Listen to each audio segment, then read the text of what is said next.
Just hours ago, a relentless surge overwhelmed Washington state, forcing 100,000 people to abandon their homes as Level 3 evacuation orders swept entire towns like Hamilton and Rockport.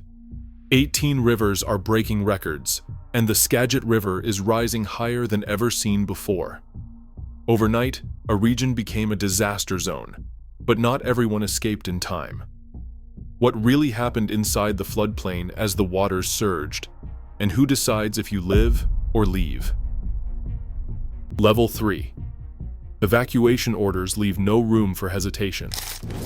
In Skagit County, every person living within the 100-year floodplain received the same urgent directive. Leave now. Do not wait. Do not try to gather belongings.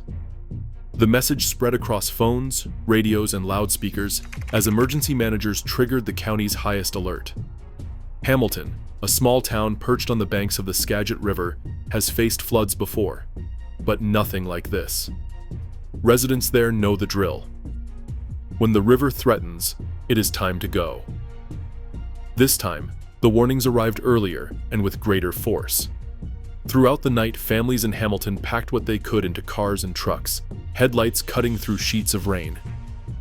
The county's online floodplain map lit up in red, block after block falling under the evacuation zone.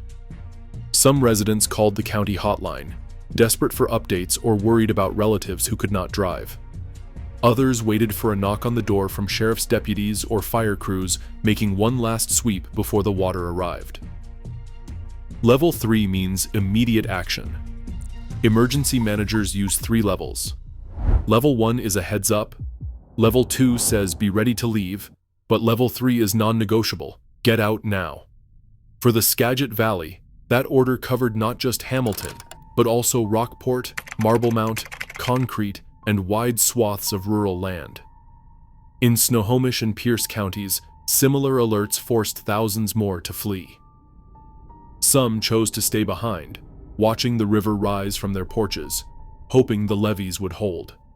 But local officials warned that floodwaters could climb several feet in a matter of hours, cutting off escape routes and trapping anyone who waited too long.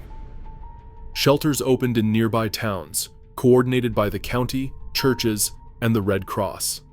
Parking lots filled with cars, some loaded with pets and livestock, as families tried to find a safe place for the night.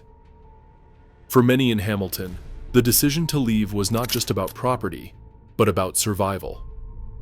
The county press releases and alert transcripts made it clear this was not a routine flood.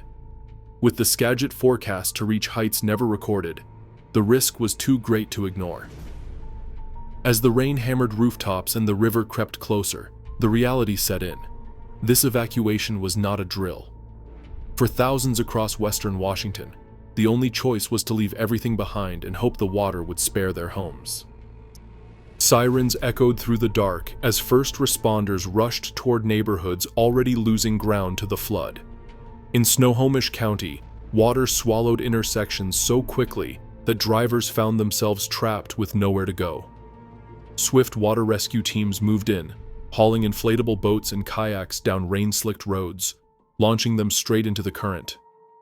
Firefighters paddled between stranded vehicles, calling out through the roar of the river. Some drivers had climbed onto car roofs, waving for help as the water climbed higher. Others clung to tree branches, their headlights flickering in the rising dark. One rescue captured on a cell phone showed 2 people hoisted to safety by helicopter, the downdraft scattering debris across the swollen river. In Pierce County, deputies raced to an RV park in Orting, where the Puyallup River had breached its banks. Mobile homes sat in water up to their windows.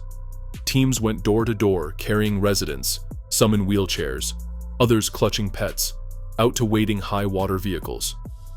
The current was so strong in places that deputies formed human chains, linking arms to keep from being swept away.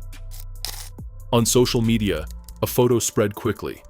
A man in a red Santa hat, chest deep in muddy water, guiding a neighbor's child to a rescue boat.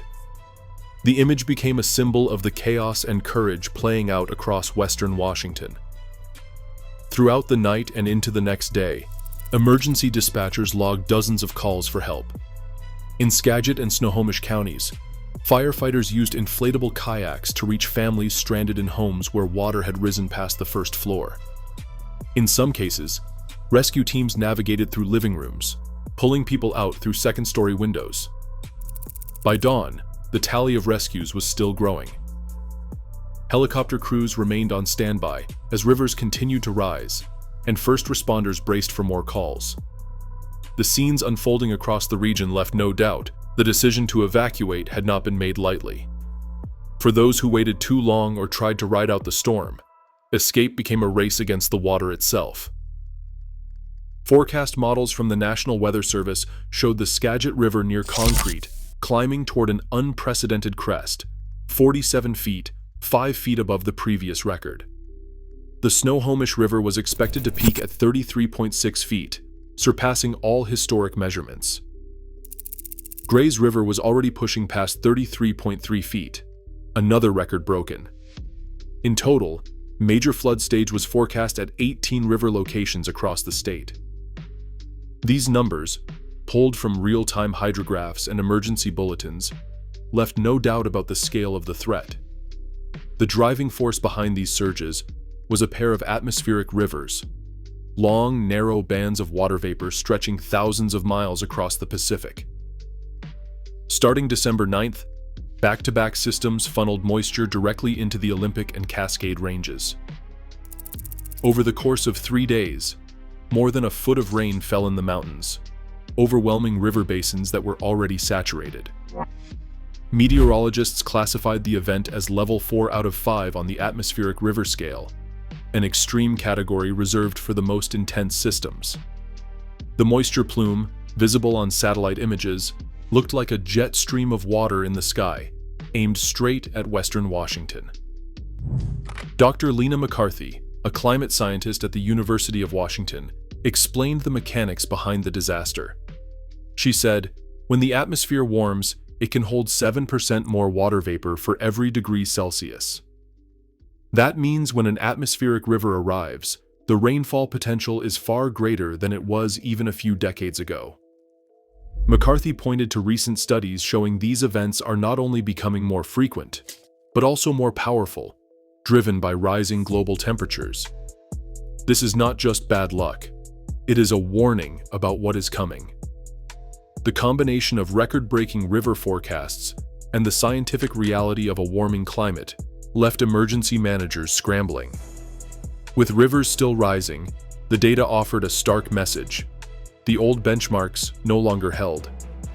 For communities in the floodplain, the numbers on the charts were more than statistics. They were a matter of survival. State government command centers moved to their highest alert as the rain kept falling and rivers pressed against their banks. Governor Bob Ferguson issued a statewide emergency declaration, activating the State Emergency Operations Center at Level 1. That order set off a chain reaction, with coordination among county managers, round-the-clock staffing, and requests for federal support already drafted and waiting for approval. Hundreds of National Guard members mobilized, some dispatched to the Skagit and Snohomish valleys, others sent to reinforce sandbag lines and assist with evacuations in Pierce County. A Guard operations officer described the pace as relentless, convoys moving through flooded streets, crews ferrying supplies to isolated neighborhoods, and high-water vehicles on standby for rescues as rivers crested. Critical infrastructure began to buckle under the pressure. Mudslides closed stretches of Interstate 90 over Snoqualmie Pass, cutting off a major artery between eastern and western Washington. Dozens of local roads disappeared under water or debris, leaving some communities accessible only by boat or helicopter. Amtrak Cascade suspended all service between Seattle and Vancouver, with no clear timeline for reopening. Power outages multiplied as saturated ground brought down trees and lines. More than 17,000 homes and businesses lost electricity overnight, with repair crews struggling to reach the hardest-hit areas. The state's capacity to respond was being tested on every front. Emergency managers described situations where decisions had to be made in minutes, not hours. With river forecasts still climbing and communities running out of options, the call for federal disaster aid gained new urgency. Senator Maria Cantwell, speaking from the Capitol, warned that this was not just another flood. She pressed for action, insisting that Washington's infrastructure and response systems were facing a challenge that demanded national attention. As the week wore on, the prospect of rivers staying at major flood stage for days raised new questions about long-term recovery and what it would take to withstand the next storm. Right now, scientists warn these extreme floods are no longer rare. They are the new reality for the Pacific Northwest. As the atmosphere warms, the storms grow stronger. The lesson is clear: adaptation is not optional. What happens here could soon define resilience everywhere. Share your thoughts below.